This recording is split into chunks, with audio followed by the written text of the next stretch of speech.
Si Napoles raw mismo ang nag-alok ng kanyang sarili para maging state witness ayon kay Justice Secretary Leila de Lima.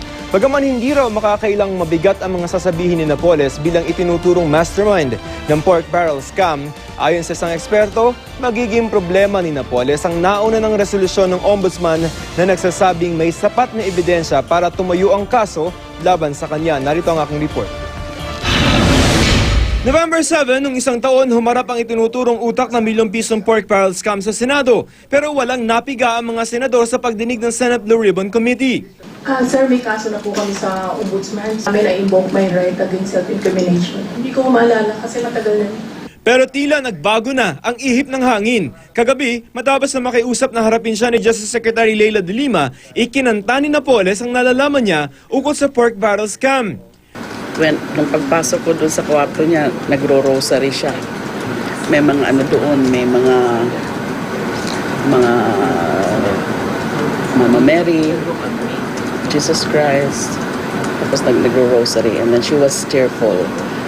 Ayaw munang ilanta ni de Lima na pag-usapan nila dahil yun din daw ang kasunduan nilang dalawa. Pero ang tiyak raw, may mga sinabi raw si Napoles tungkol sa tatlong senador na nauna ng pinakakasuhan ng ombudsman sa Sandigan Bayan. Sina Senador Juan Ponce Enrile, Jinggoy Estrada at Bong Revilla Jr. Did she spill the beans on the three?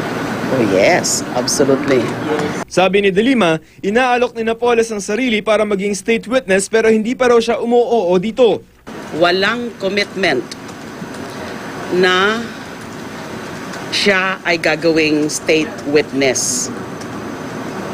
Ang pinaka-commitment ko lang po ay kapag nandyan na yung kanyang statement, ay ito ay aming i-evaluate. Nanindigan ng abogado ni Senador Revilla na si Napoles na raw mismo ang nagsabi dati na wala itong transaksyon sa senador at kung babalik na rin daw niya ang nauna niyang sinabi, ibig sabihin lamang daw nito na pinersa siya na isakripisyo ang katotohanan.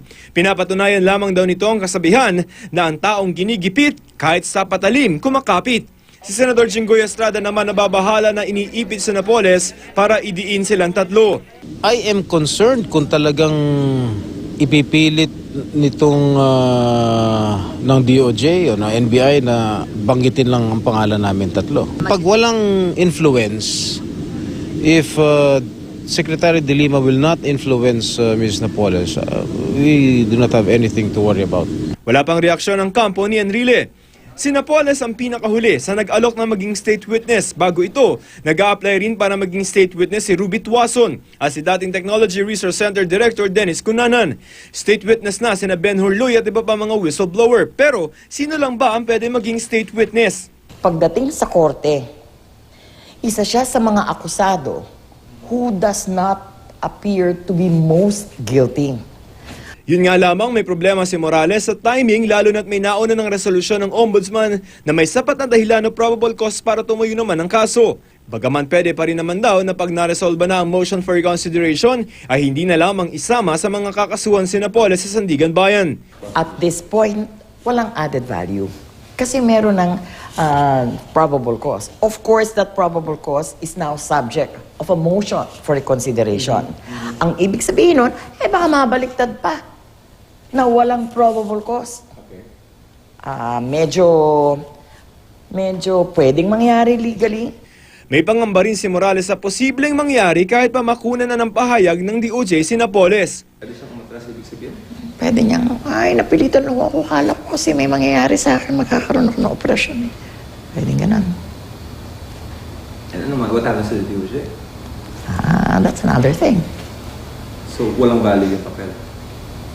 Pag dininay ni Napoles, sinabi niyang, nabagabag lang po ako ng aking isipan kasi nininervyos ako sa operasyon. Hindi ho totoo yan. Iba-iba naman ang reaksyon ng publiko sa Twitter. May nagsabing tingin nila ay most guilty si Napoles, bakit hindi na lamang daw mag-plea bargain ang DOJ. Sang-ayon naman ang ilan na gawin siyang state witness basta raw ibubulgar ni Napoles ang lahat. Habang ang iba nagtatanong, nagsinungaling daw ba si Napoles kahit sumumpa siya sa Senado na magsasabi ng totoo?